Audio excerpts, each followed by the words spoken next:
Hi, good evening. Thank y'all so much for hopping onto Zoom kind of at the last minute.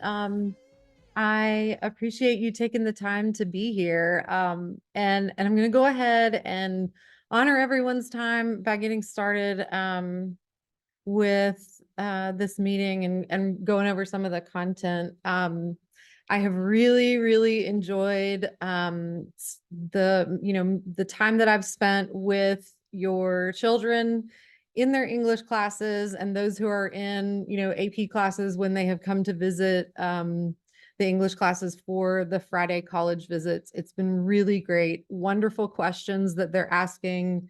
And I'm actually honestly really proud of them for sitting and listening to me talk at them. It's not my favorite thing to do because I like interactive learning.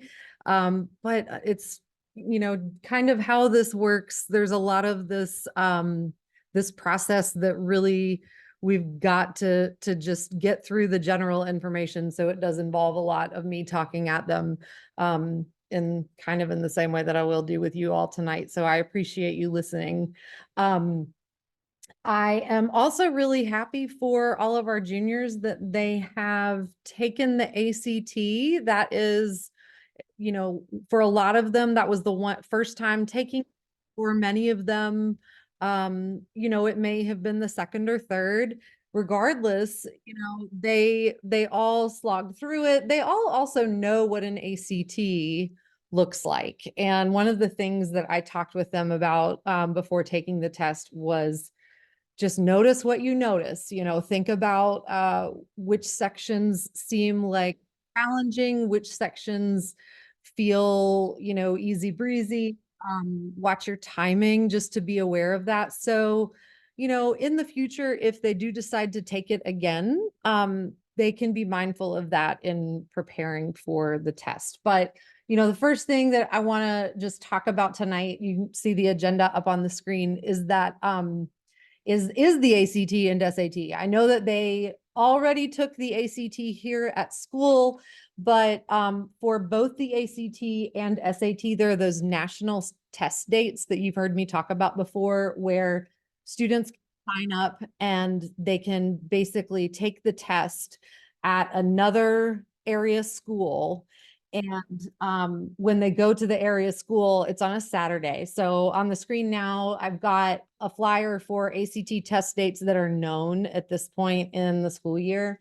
I've got the February test is marked out. The next opportunity to take the ACT for a national date is on April 13th.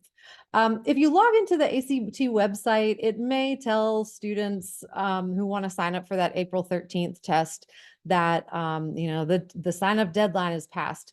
There's usually a way around that. There's usually an option for them to sign up for basically a standby ticket, which is, as you all can imagine, similar to when you're flying standby in an airport, where when there is room, if there is room, they are accommodating. I know students who have done that before. I don't know anyone yet who's been turned away. But that is always a possibility. So, and I also realize that I've put a QR code on your screen, and that is annoying. I fall into that category of people.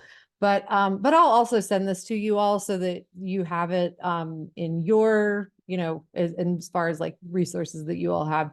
And of course, your students have seen this. So yeah, more opportunities if your student is interested in going ahead and signing up for another ACT test date. And then additionally, when students are curious about the SAT, I'm sorry that I'm obnoxious when I say both of them, ACT and SAT, but it's so easy to get them mixed up when I'm talking fast. Um, if your student is interested or curious about, how they would score on the SAT, there are national test dates for the SAT. The next one is May 4th, and the SAT is run by the College Board website, which I think some of you all are very familiar with because of AP classes. They're also managed by College Board. So yeah, your student will sign up on the College Board website. As far as test locations, just a heads up, The SAT is sometimes, but not often, offered at schools in Shelby County. There's like one or two private schools that every once in a while will host a national test date. But our Old Faithful, steady, consistent location is actually in Olive Branch, Mississippi, at Olive Branch High School. So you may see that that's the only option for taking the test, or if you filter test locations and you don't see anything in Tennessee, check Mississippi, because Olive Branch High School is our faithful location. And they go ahead and release their test dates for the rest of the year, so that's why there are more of them. ACT will release more as well. I'm sure you saw that there were only like 3 dates, but they'll release more as well as the year goes on. And then, of course, there's an opportunity for students to take the SAT this fall here at Crosstown High. We do require registration for that, but it's basically like a Google form sign up, and we'll make sure that all of our students have it in advance, so that if they're curious about taking that opportunity. But again, we don't know until scores come back. I think that for some students, that test score is a really big part of their application strategy. And then there are some students, like I said, who are taking it for the first time and maybe unsure about it. Yeah, like it's nice to know, to have that score back and then know, okay, like now I know what I got. Now I know what I think I want to do next as far as this test. If I want to study and take it again, knowing what I know now, all that. So they'll be able to figure that out though. And again, like the standardized tests play a different role for each individual student. For some students, it is a huge part of their application strategy. And I fully support those students as they are, studying and really, really using that to their advantage. And then for some students, they're not necessarily going to use it. And then there are some that might be kind of in the middle. So, that will all unfold, in the coming weeks. Usually the test scores come back anywhere between like 3.5 to, I think they said like 3 to 9 weeks. It's a very long window of time, a possibility. I think the earliest I've ever seen them come back is 3.5 weeks, but yeah, we'll see what happens. Okay, so now that the ACT, at least that ACT that juniors took is behind them, that was last Tuesday. It feels like it's really helpful for everyone to kind of see, okay, what's next? Like, what does the timeline look like? Maybe they're ready to dive in, or maybe they're like, no, I just need somebody to break it to me and tell me how crazy it's going to be. And it's not, I am going to move to the next slide and show you a little more information than I normally give you, because I know that it can be a lot, but I think this is helpful to just know like what is in store. So on the screen, you'll see our application timeline. And I showed this to your students, your juniors, our juniors, last week, and talked about how, in the month of April, we're really gonna, focus on, you see on the far right, like the college list, and how even if we focus on that college list in April, on that very last day of April, we're not shutting down the college list. Like that's something that's always evolving, because there are going to be different opportunities, different colleges that you maybe do the research on or go to visit and, add to your list or remove from your list. So that is something that's always evolving, but composing that list and identifying which colleges fall into different categories that I'll talk about momentarily. That's what we're really going to focus on in April, just to make sure that everybody, regardless of plans, even those who are undecided, know what some options are, even if they are undecided, because we want to keep doors open and keep moving forward in the process so that those doors stay open. You see that in May, we're going to really dive into and focus on the process of seeking letters of recommendation.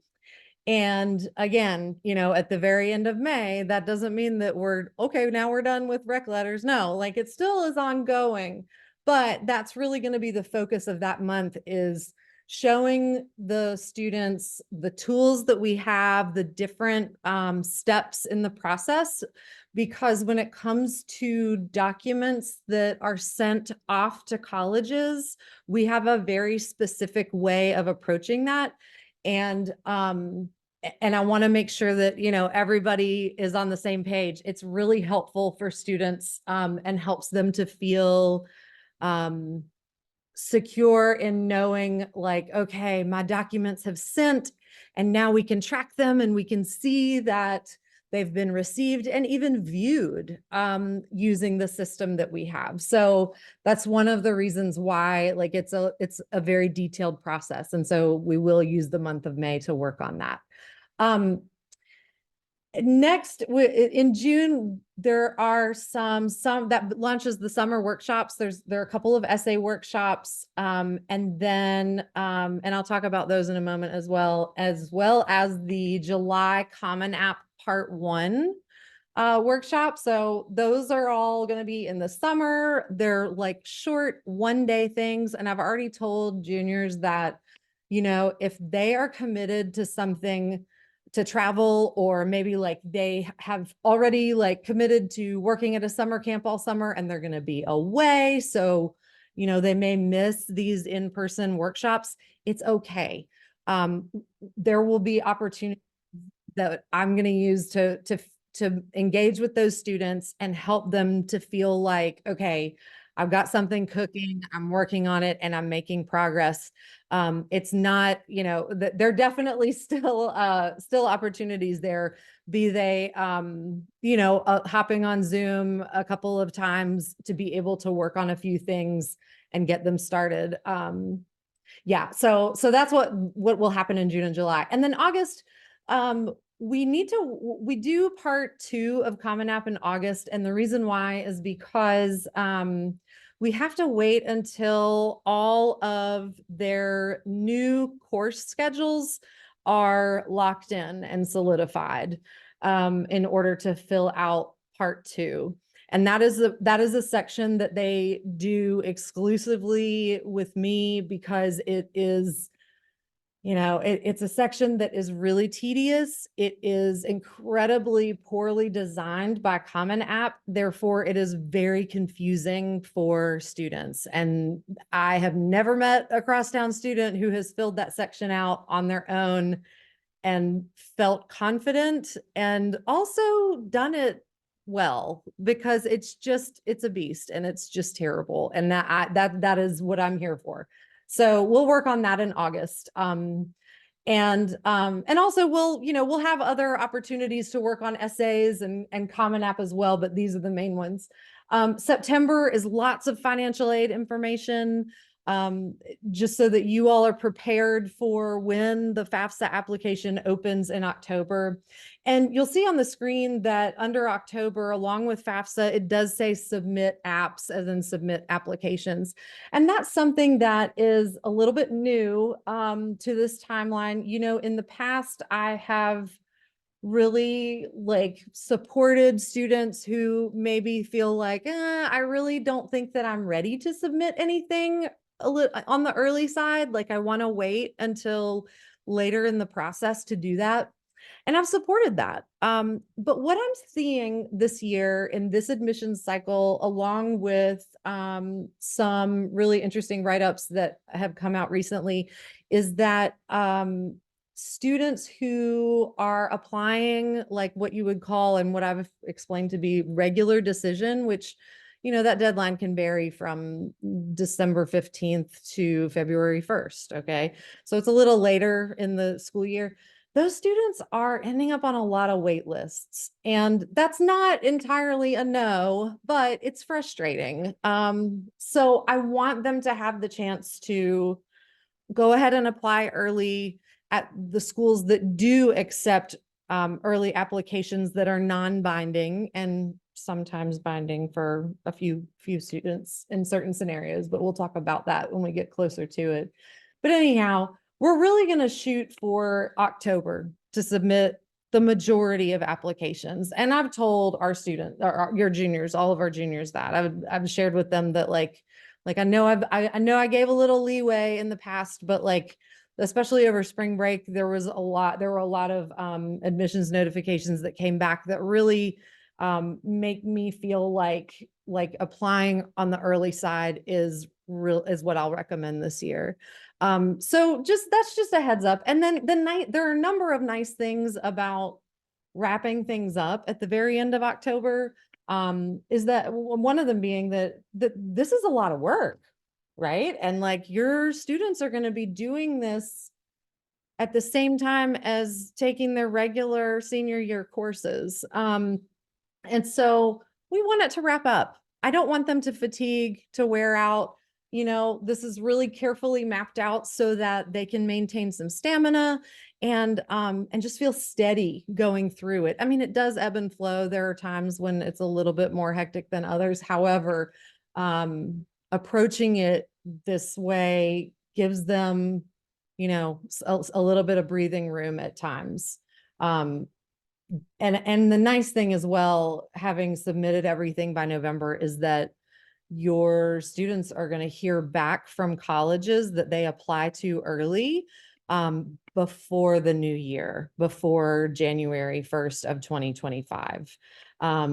Many colleges send out notifications as early as December 1st and all throughout the month of December. And that's just really nice for them to receive that, to know either way, to say, okay, I submitted my best work, my best application, and here is the outcome, and to like feel at least that part of the process kind of wrap up. But yeah, I'm so protective of their energy. And so, I just want to make sure that the course that they are taking, the pathway that they are taking in these applications, is just really, really, really protective of their energy and their stamina. So I don't believe that this timeline will be 100% perfect for 100% of our juniors. But I do believe that this is going to serve a lot of them really well. And again, there are colleges that have rolling application timelines for which this will not necessarily entirely apply. But for many of them, it will. Okay, so the big task that is on deck right now is this creating a college list. Some students will create their college list in their head. Some of them will create their college list and put it like in the notes in their phone.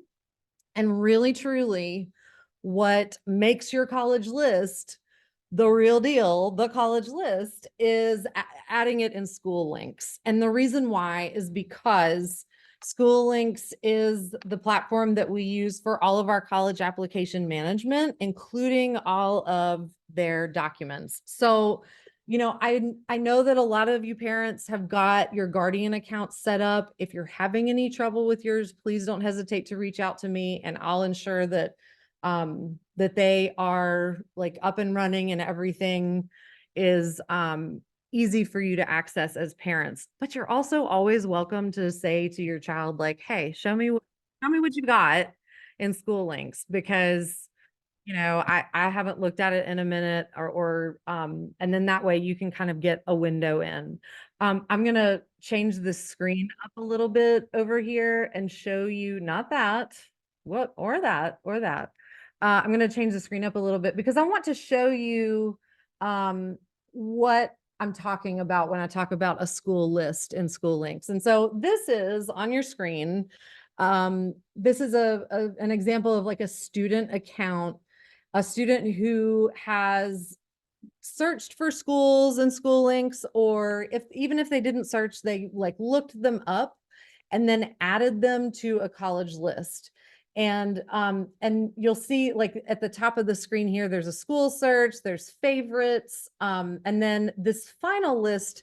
I don't feel like this list is like literally final, but the final list is where students will categorize them as like, okay, this group on the far left are colleges that I feel pretty confident about getting into based on their admission standards, my GPA, and all of your students have a copy of their most recent transcript in their email that I sent to them earlier this semester. But yeah, that way they can look and see like, okay, I've got a list of schools that I'm likely to be accepted to.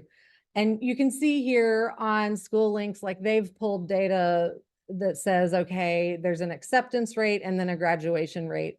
And oftentimes students and parents will see that graduation rate and freak out. And I think that it deserves asking some questions, and that it's totally fine to ask those questions. In fact, like I know of current juniors who toured colleges recently, and one of them had like a really low graduation rate, and hearing the college's explanation of why was actually really helpful for that student to better understand, you know, what factors went into that number.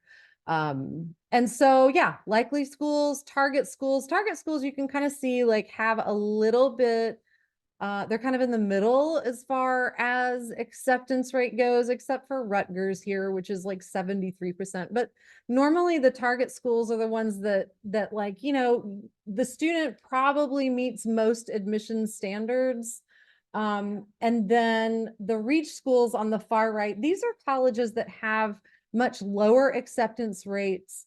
Maybe maybe like the student's GPA is not perfectly aligned with the GPA that the school says the majority of their accepted students have. You know, when I'm using School Links, I often, and actually pretty much everywhere online, I often see, I'm going to look at the stats on like on Rhodes College. I often see these stats on like, okay, it says that the students who were accepted to Rhodes, for example, typically had scores in these ranges: 26 to 31 on the ACT, science, tech, engineering, and math, and then 30 to 35 on English language arts.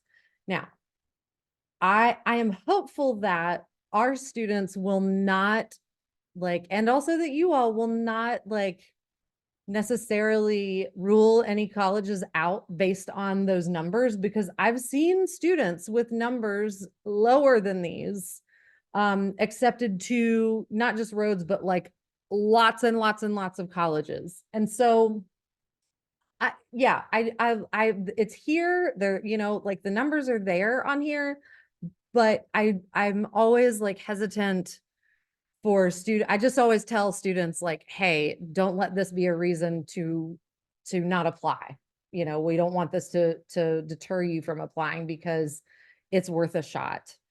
So this is what we're working on in April, is creating these lists. Each of these categories is going to have a minimum of 3 schools in it, or different opportunities. And like I said, for some students, that's going to look like, okay, I've got colleges. But for some students, it might be like, well, I'm going to put a couple colleges here, but then I'm also considering joining the military so that I can pay for college later. And, you know, like it can look a lot of different ways. But I usually recommend to most students like, hey, let's put 3 in each of these categories, just so you know, kind of what they're working on. And then eventually, you know, the workflow of this is that it will move over to college applications here near the top. And that section will open up to your students as we move into the next school year. I might try to, I mean, I may be able to open it up a little bit sooner just so that they can look around at the college application manager. But there's a flow to this, and especially once we get into the summer, we'll be working a lot in School Links with setting everything up for document management and everything. But I'm going to jump back to the slides. Oh my gracious, it's 5:53. I don't want to keep y'all for too long, so I might kind of roll through this. But yes, we're working on the college list and School Links. I've switched to the next slide, which is information about summer workshops. I'm going to send this out to you, and I'm also going to send this to your junior. This is brand new. They have not seen this yet. They know that summer workshops are happening, but they don't know the details. So the first summer workshop is a personal statement design workshop. And this is a single day workshop for students who are unsure what to write about.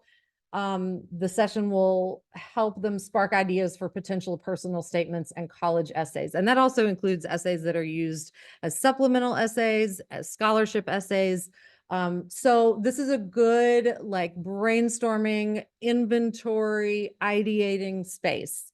It's one single day. And so it will be May 28th or May 29th. That's just after Memorial Day weekend. And just from 12 to 3. So, you know, it still feels a little like summer, get to sleep in and then come in for a couple of hours and we'll do some exercises as far as ideating and inventory. And then and also like they'll also get to hear about and like I will read to them some essays that have been that are great examples. They're great examples. And so yeah, two different opportunities, May 28th or May 29th. The next workshop is again a single day, and that's for students who have an outline or a rough draft of a personal statement. And that session it supports those who are developing personal statements and college essays. And again, that includes scholarship essays if there is one in particular that they're thinking of in advance. That's a single day workshop again. So it's just 2 hours, you know, 12 to 2, June 3rd or 4th.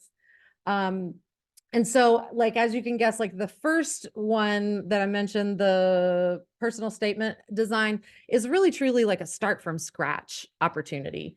And then words on the page, there are some students who are like regular writers. Maybe they are taking classes, you know, taking creative writing with Miss Coleman already, or just like independently in the practice of journaling and writing. And so perhaps words on the page would be a better fit for those students. But that's something that you know you can talk with them about and decide which would be best. And I'm happy to advise as well. And then, as I mentioned before, Common App Part 1 is a single day workshop for students to start on the Common App just with confidence and completing specific portions before the end of summer break. That's July 22nd or 23rd, and it's 12 to 2.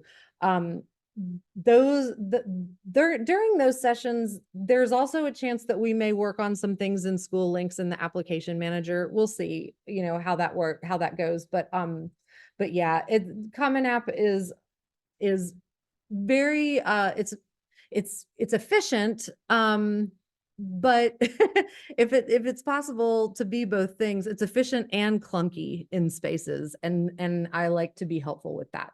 So for these workshops, juniors are going to receive an email on May 1st that has a sign up link, and it's going to say like, okay, which day would you like to do this? And which one would you like to do? And truly, that's just so that I kind of have an idea of how many people will be coming, because there will be supplies that I will want to get to prepare for that. Because there are a couple of exercises that we do, especially in the first two, in the essay workshops that yeah, I just need a little head count in advance. It would be nice. And then, okay, so this is not urgent.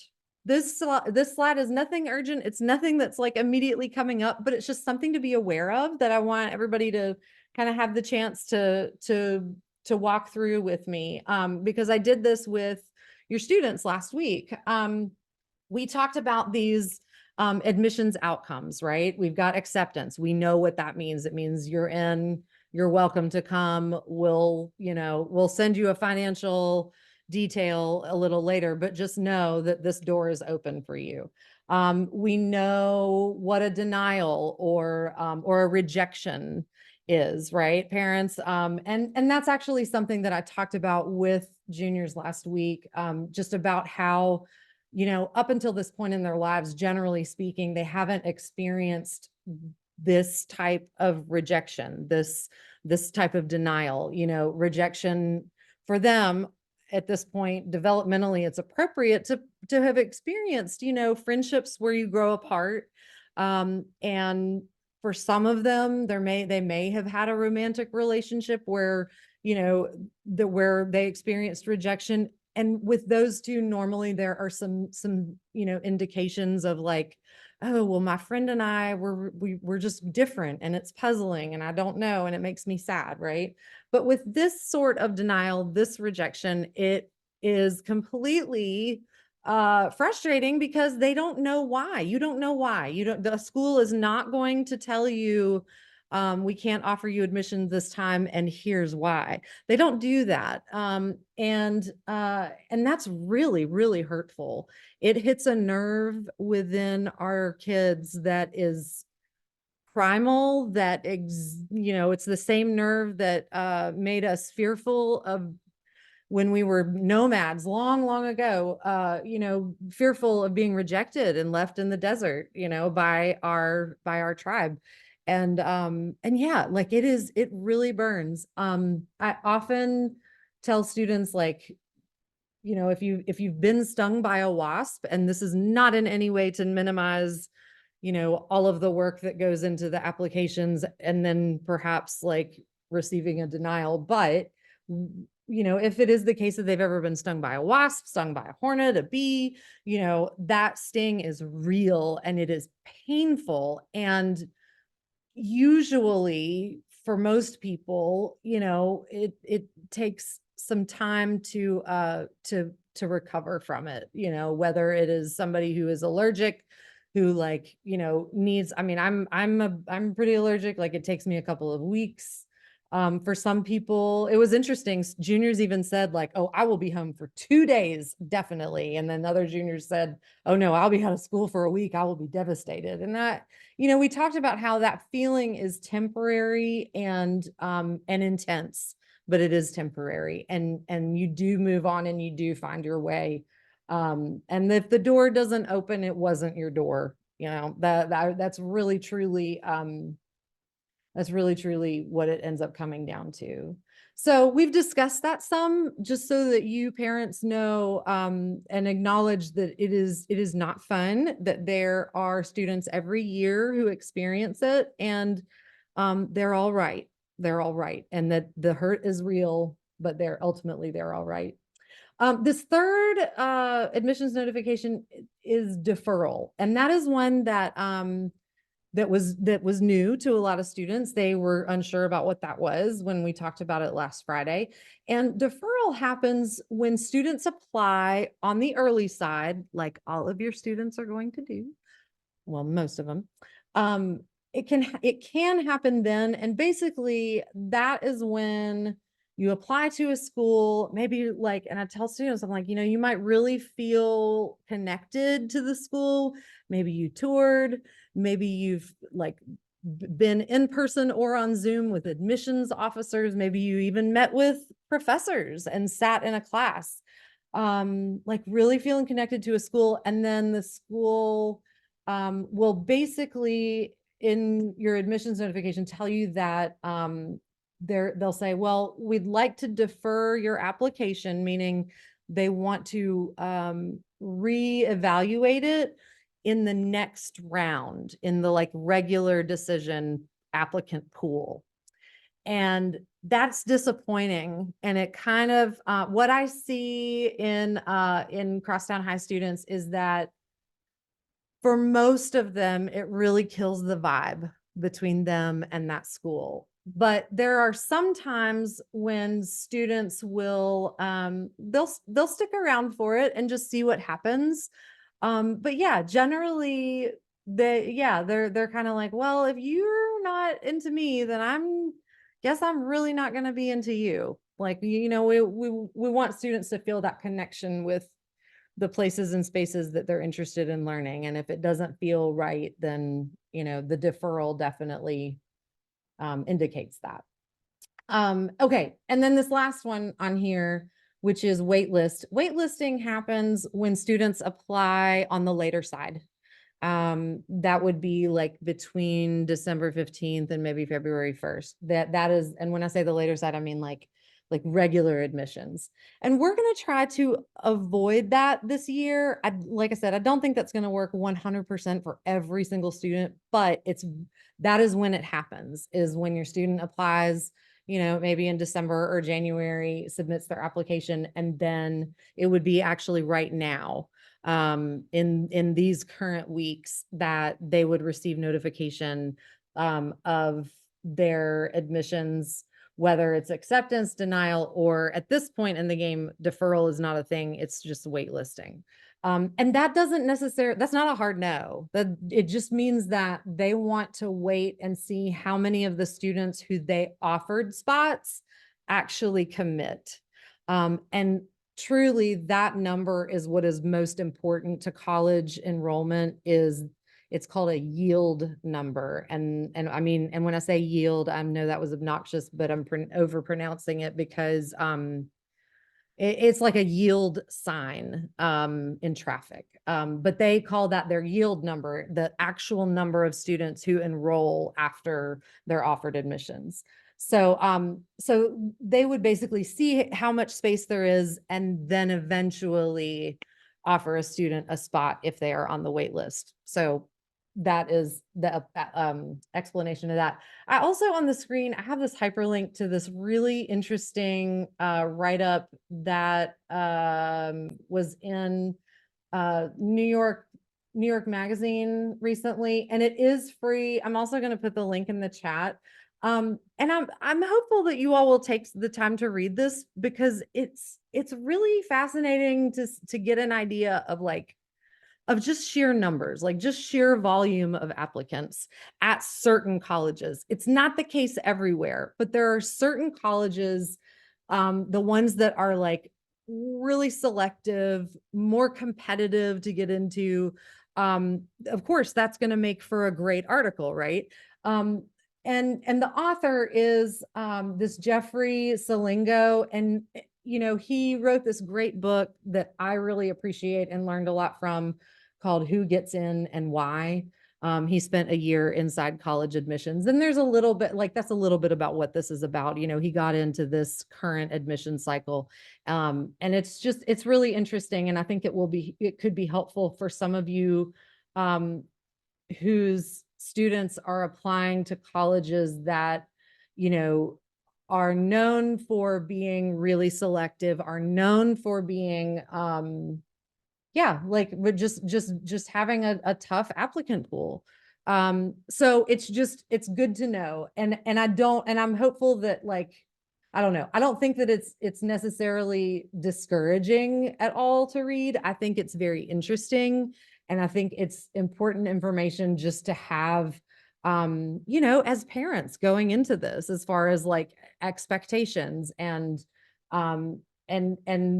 that is one of the things as a parent that has been really, really interesting to walk that path with my own child, of knowing that I can't change her mind, right, about certain things, and that she's going to have to, figure them out, however that's going to look.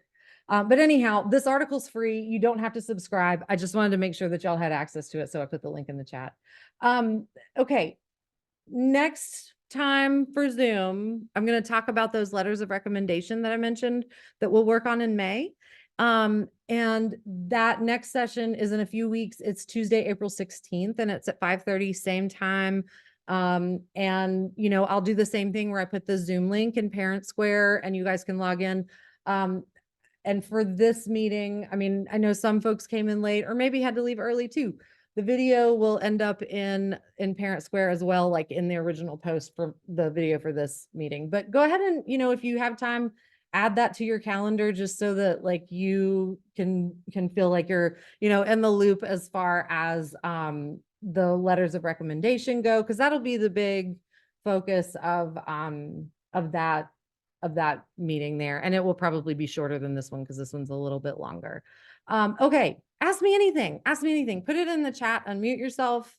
Really, it can be anything. It can be about the things that I've talked about. It can be about other questions that you have, that are, and I really, I say, ask me anything, it really, truly, I mean it, go for it. I'm here for it. Okay. There's a question about, yes. Okay. So there's a question in here about, it says, does your summer workshop touch on the negative of using AI in developing your personal statement or in essays? In addition, are teachers being, oh yes, are teachers being advised on AI with regards to their recommendations? Absolutely. Absolutely. We actually have a pretty like rigorous and powerhouse person in, support in Scott Holcomb here. And, I believe it was we started, when it came to academic integrity, we started last year, staying on top of what we could as far as AI goes. And then that was actually part of our professional development last summer, was the role of AI, how it can be helpful, and then also the tools as far as that teachers have as far as checking that work.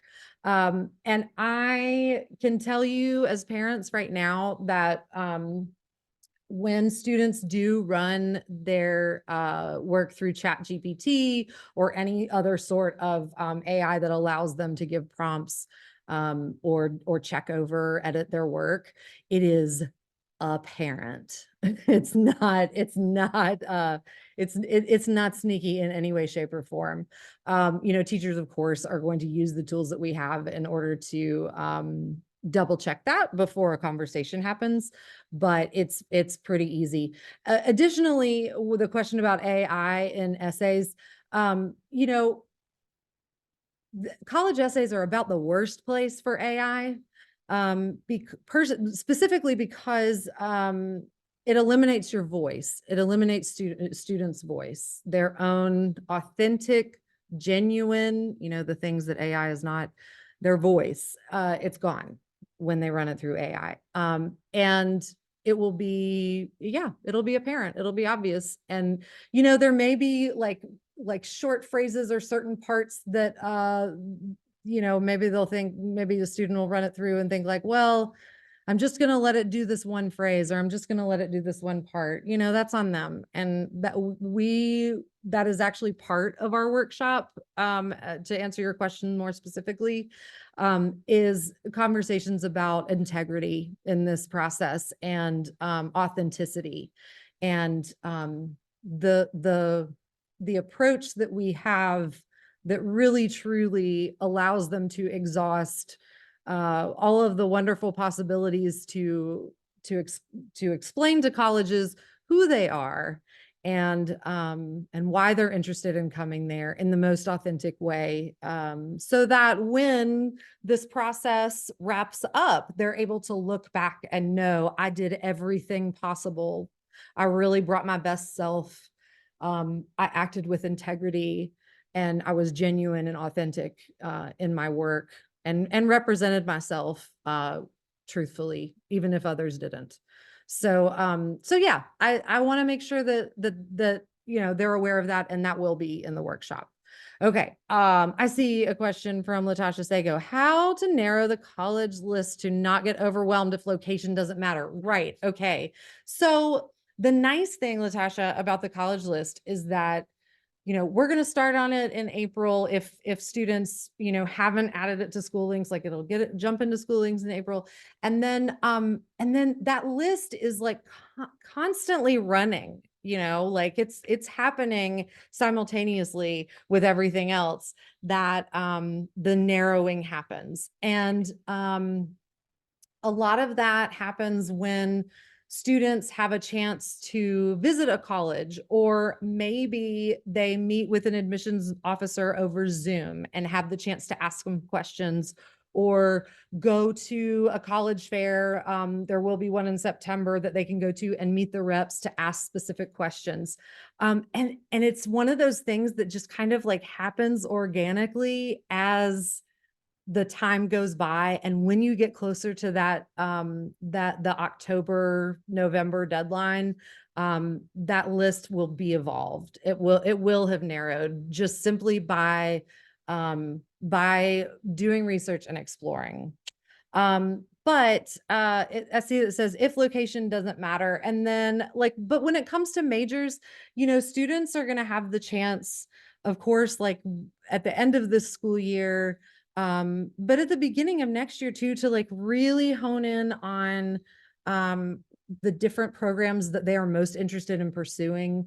So then that way they can deepen their connection with the college. Because if anything, we want to know more about these places where they're interested in going. I mean, you know, if you're going to go and live somewhere and learn somewhere, like you really want to know it well, and not just by the name brand, and not just by like maybe like their TikTok channel. Like we want to make sure that it really truly is the right fit for your student as a learner, and that it has the programs that they're most interested in.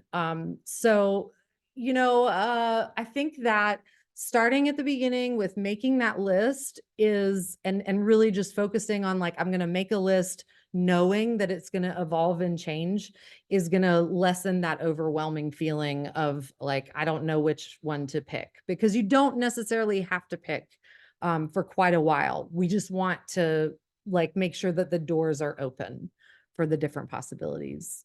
Okay, so there's another question. Is class rank published at the school, or is only information that is provided to the college? Can students find out from admin? Yes. Okay, great question. Okay. So the way that class rank works here at Crosstown is that um, at the end of this year, for all of your students, for all juniors, um, the administrative team and myself, like we identify which students fall into, like, say, the group that's the top 10% and also the top 20%. And then those students will know where they stand. So yes, students can find out, and we will provide that to them at the end of this school year. You know, our school is not an academically competitive school. We really believe that we want all of our students to grow to their own individual full potentials. So, you know, it's valedictorian, salutatorian, those you know, recognitions that a lot of high schools traditionally offer is part of our, you know, rethinking high school, is that that's something that we don't, you know, recognize among, you know, the in the school community. But what we do is make sure that those students have that information going into the application cycle, so that for colleges that do what's called direct admissions or automatic admissions, is another name for it. That way they know, like, okay, well, if I fall into this category, then when I apply to UT Knoxville, I know for sure that I will be admitted. And that can be really helpful to them. What we don't do is, you know, go and broadcast or make any sort of like official report that the district would see, because we're not, that's something that we don't do. Additionally, I provide that information to the colleges when I write each student's counselor recommendation. I do write their counselor recommendation letters. And then I also have a series of evaluations that I fill out when I send in their recommendations. And there is a question about where they fall among their peers. We don't identify an exact class rank number, but I do take into consideration, of course, like their GPA, of course, like, okay, you know, one of the questions on that evaluation is about, you know, like how difficult are the classes that they're taking, you know, compared to their peers. And I think that it has served our students really well to be able to eliminate rank, at least in this admission cycle, because it is something that most schools are moving away from. I know that Shelby County Schools does run rank, but it's just something that a lot of institutions, you know, we see are moving away from, because there are other means of identifying, you know, stellar students, great enthusiastic learners, and also the students who have worked hard and, to make sure that we are, like I said, offering that information to colleges, because they do eventually reach out to us and say, hey, who among your applicants are like fit this profile? And then we're able to tell them. Oh, this is a great question. Okay, can crosstown students apply for tutoring jobs through Shelby County schools, which are obviously offered to Shelby County school students? That's a great question. I actually don't know. I'll have to talk with our work-based learning director, Dr. Camille Beeling, and see if she knows about this opportunity, because it might be something that is on her radar and just not on mine. That would be incredibly valuable experience for our students, right? To be able to lend their wisdom and their knowledge, and as far as like their schoolwork habits, routines, whatever, like to be able to lend that to other students, whether it's at crosstown or out, at other schools. That would be an incredible work of service.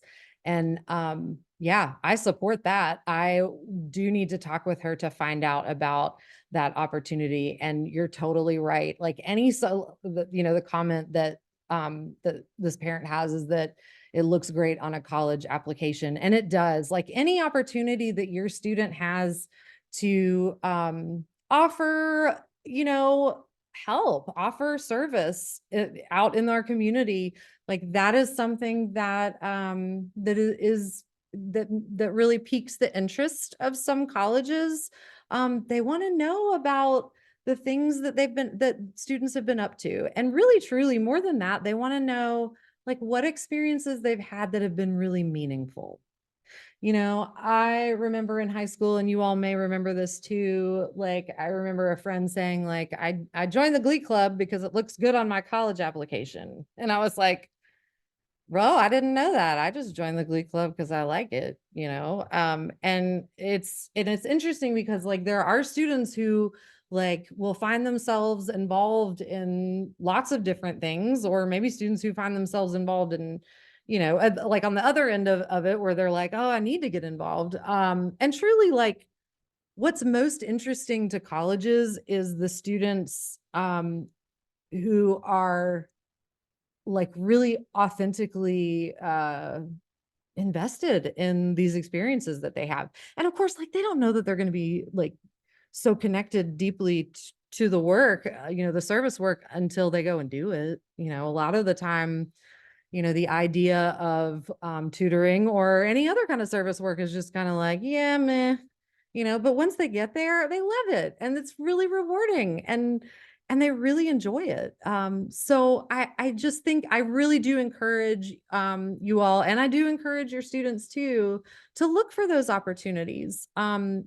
Dr. Beeling, our work-based learning director, also, she keeps a what we call a deck of slides that I believe are sent out every week in our like This Week at Crosstown High newsletter that Ginger sends out. There's a deck in that publication that always has opportunities, and she's often adding to it. So I do recommend that you and your students look at that if they're looking for a volunteer opportunity. Additionally, just throwing this out there, and I'll also put it in the chat, but April 16th, we are having a career fair here at Crosstown, and there will be lots of different representatives from lots of different organizations and businesses who are going to come here specifically for juniors and seniors to talk to them about different opportunities for volunteering, and also for paid work, paid internships that they could do potentially this summer. So that's another thing just to put on your radar. It's during the school day. I believe it's 8:30 to 10:30 on that day. But yeah, like I really do encourage students to get involved in something greater than themselves. I'm sure that many of you have done that and had that experience of helping others and being in the community and serving others and feeling connection and feeling purpose, which is really, really, obviously critical to our existence as human beings, but also can be helpful in terms of college applications. All right. I am going to wrap it up because it's been a long, almost hour, and I appreciate you hanging with me.